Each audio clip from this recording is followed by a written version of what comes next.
Well, when going to the beaches here on Delmarva, there are many things you probably notice: the water, the sand, the crowds of people, and quite possibly the lifeguards. But have you ever stopped and wondered about their training? How they got there? How ready are they for whatever emergency comes their way? Well, Brian Spiros is in Ocean City this afternoon with a first-hand look at what it takes to be a lifeguard. Brian? Well, Jimmy and Lisa, I was out on the beach here by the inlet less than 2 weeks ago with the Ocean City Beach Patrol. They were training their latest group of lifeguards, and I got a little bit of training of my own. I wanted to see if I have what it takes to become a lifeguard. So the big question is, do I? Well, take a look. When going to the beach, it's easy to spot a lifeguard sitting atop those iconic chairs in the sun with a spectacular view of the ocean. But their job is so much more than that. And getting there isn't exactly easy.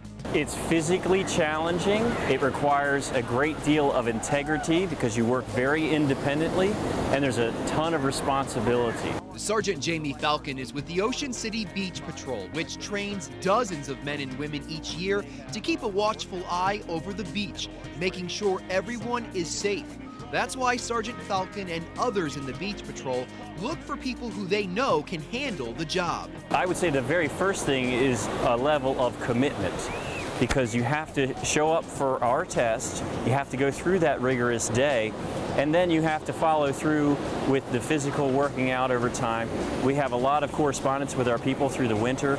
They need to make sure they're following through because our spots are very coveted. So if a person isn't communicating with us, we might give their spot away. So it requires a high level of responsibility and commitment year-round. Delmarva Life was there during a recent training session with the latest group of lifeguards who come from all over. James Hillier is from Berlin. It's definitely a lot of responsibility, but I like growing up here. A lot of my teachers and coaches and stuff are Beach Patrol members, and they talk about how great it is and how great the organization is, and I just wanted to be a part of it. Caroline Oki is from Baltimore. Well, at first I was a lifeguard at the pool, but I was up for a more challenging job, so I decided to try out for this. And it's been a lot of hard work.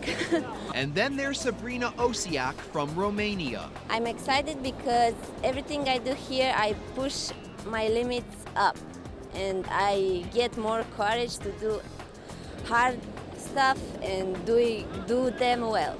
They've been going through a great deal of training. All of it challenges their physical, mental, and emotional strength. Today I want 110%, okay?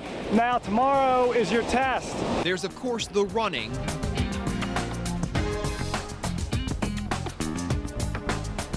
the swimming, and the working out on the beach.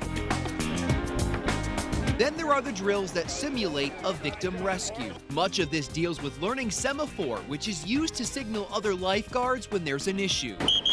When a guard goes in on a rescue or deals with an emergency, we're part of a team, so we're watching out for each other. So we have this coverage system, and it's coupled with semaphore to make sure that we're communicating and that the other guards are aware of what's happening. And if you're going in on an emergency, they're en route to make sure that you're going to handle it and you're going to be safe. On this day of training, the lifeguards were in the water, handling mock rescues, carrying victims out of the water based on their injury. It's important they're able to recognize the type of injury a victim may have, especially if it's a neck injury. All of that will dictate how they are carried out of the water.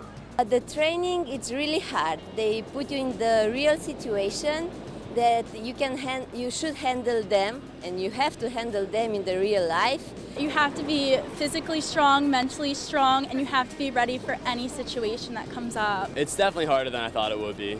It's a combination of physical and academic training, and it's really tough. And perhaps the most crucial part of this job, being able to use your eyes. Scanning is done constantly. There's no looking down or away from what's going on in the water. Things can happen very quickly. It doesn't matter how fast a runner or swimmer you are. If you don't see it, it doesn't serve that person. So you have to have your head up and be thinking about what you're seeing all the time out here on the beach. After watching this group deal with the mental and physical pressure, I decided to test my own endurance. First, burying this buoy in the sand. Lifeguards do this before they even climb up on their chair. The goal is to have it ready to go in case you need it, and you can't look down when doing it. That buoy is locked and loaded and ready to go. He did a good job. He peeked down a couple times, but he did a good job. Now on to something a little more difficult, moving the lifeguard chair. They have to do it every day back and forth depending on the tide. Not bad. Well done. All right. Very well done. He's strong. He did a very nice job with the stand. Finally, I had to see what it was like to pull someone out of the water. One of the lifeguards played the role of victim. Brian, you have to get him all the way up to dry sand. Well done. We call that a passive victim carry. Now that would be what you would use in the case of a person who you had a confirmation of why they were unconscious that was not a spinal injury. If you were in any doubt as to why they were unconscious, you would have treated that like a spinal injury, and you would bring them out in a manner that would stabilize their head, their neck and back. Sergeant Falcon says people need to remember, the lifeguards are there to warn people before something bad even happens.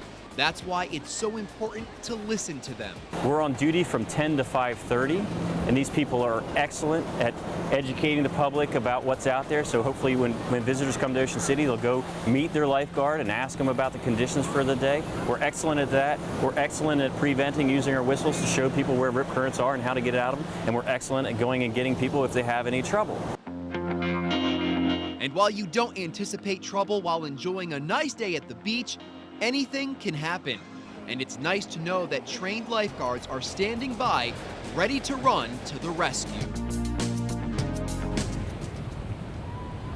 And you're taking a look at one of the lifeguards here along the beach in Ocean City this afternoon who is watching over everyone who's in the water and on land. You know, we showed you a lot of the training that's done on the beach. There's also a great deal of training that takes place in the classroom. And you know, I asked Sergeant Falcon, how do you know when these lifeguards are ready to watch over the beach? And he said one of the ways he can tell is when he knows he would trust them to watch over him and his family. So obviously next time you're at the beach, you'll appreciate the lifeguards that much more. Jimmy and Lisa will send it back to you guys in the studio.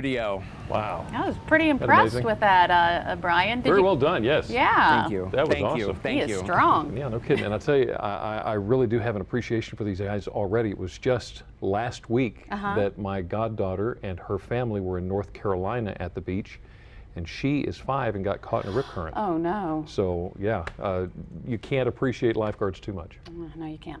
Well, and switching gears a bit, but staying on the beach. Ladies, have you bought a swimsuit yet? Well, I know I dread trying to find one that looks good on me. Let's face it, not everyone has a body like the models in the Sports Illustrated swimsuit edition. We all come in different sizes and shapes, but there is a swimsuit that looks best for each body type. Real Simple magazine broke it down, starting with large chests. Underwire is key, but wide or adjustable straps, boning, seamed cups, and sturdy linings help fit the chest too. High necklines, full coverage at the armholes, or halters with wide bands under the breasts also help if you have a large chest. Now you want to avoid the skimpy styles that gape open or lack structure, like triangle tops. Now if you have full hips and thighs, Real Simple magazine suggests a suit with eye-catching details above the waist, like a pop of collar, a deep neckline, or hardware to lure attention to your upper half.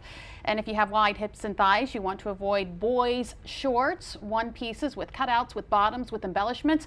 Maybe you want a suit that hides your tummy. Well, designs that skim over the middle, or suits that have ruched or textured fabric or built-in control panel, suck in an ample midsection. Now, you don't want to shy away from a bikini. Real Simple says choose styles with soft waistbands, avoid tight-fitting tankinis, belt detailing, and low-rise or string bottoms. And finally, if you have a straight figure, bold prints can make your body look more curvaceous.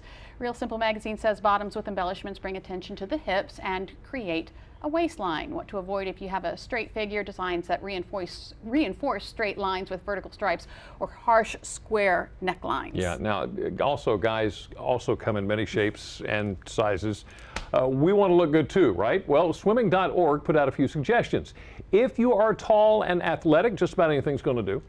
Guys, be sure the color of your swimsuit matches your skin tone. If you're short and athletic, swimming.org suggests you avoid long and extra long shorts.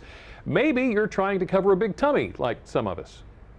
Swimming.org suggests you wear solid color swimming trunks as patterns can just accentuate it. I'll remember that. And remember, you can get extra coverage just by wearing a shirt. You guys got it so easy. Just a few suggestions for you. We have like 14. I don't think I can argue with that. Well, now you know what it takes to keep swimmers safe in the ocean, but if you're looking for a more relaxed time in the water, how about a kayak? Still ahead on Delmarva Life, why paddling in the river can be fun for young and old. Plus, what you need to know to get started. But first, we just learned how to look good in a swimsuit. If you're trying to slim down to get into a suit, Dr. Oz says add intensity to your workout. To get the most out of cardio and stamina training, add intensity. First, you should be walking 30 minutes a day. Break a sweat. You can cycle, swim, or run a few stairs a few days a week. Third, practice interval training. Pick a cardio exercise like using the elliptical machine. In the next to last of the 10-minute exercise phase, push yourself as hard as possible for 1 minute. Then slow back down again to usual rate. This really burns the calories.